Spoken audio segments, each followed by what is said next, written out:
Hawkeye's continuing series regarding business, investing, and making money with money. You're Hawkeye! Episode 191 is about the advantages of investing in tax credits. More specifically, low-income housing tax credits. It's a win-win situation. First, you should have a basic understanding of our tax system and how it works. Watch episode 190 for a summary of our tax system. Episode 191 will make a lot more sense to you. Hawkeye, before retiring, was a registered tax form preparer, and he had a tax service business for over 25 years. So he wants to explain the tax system to you and how to profit from tax credits. Here is Hawkeye. I don't usually like sitting in front of the camera because it annoys me when other people do it, even if they are young and cute. I want to tell you about the very first investment Jeannie and I made in low-income housing tax credits. It was a great deal. Something you got to do through a securities dealer. Haynes Kendall of Capital Financial Consultants in San Juan Capistrano, California, is our man. We had to make a commitment to make 6 payments of $4,200.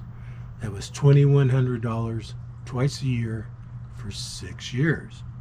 But in return, for 10 years, we got a $7,500 tax credit.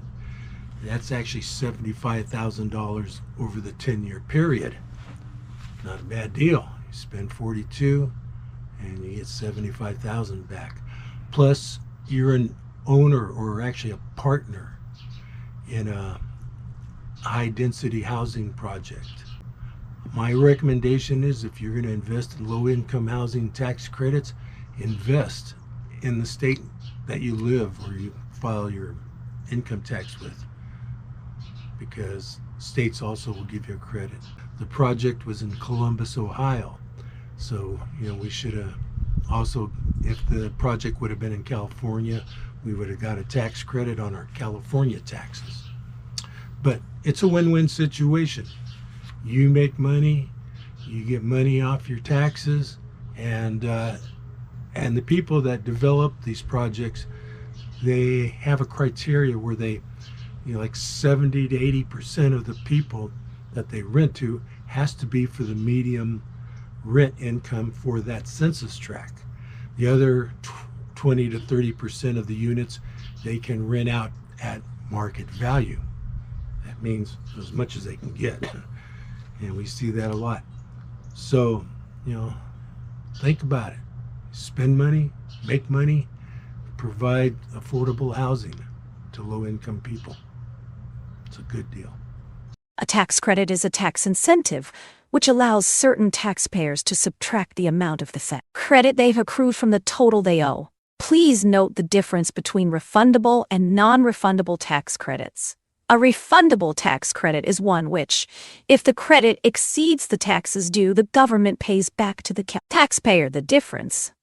For example, if a taxpayer has an initial tax liability of $100 and applies a $300 tax credit, then the taxpayer gets a refund of $200. With a non-refundable tax credit, if the credit exceeds the taxes due, then taxpayer pays nothing but does not receive the difference as a refund.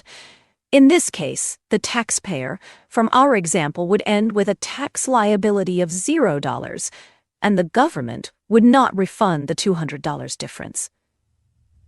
Got it? Several income tax systems provide income subsidies to lower-income individuals by way of credit. These credits may be based on income, family status, work status, or other factors.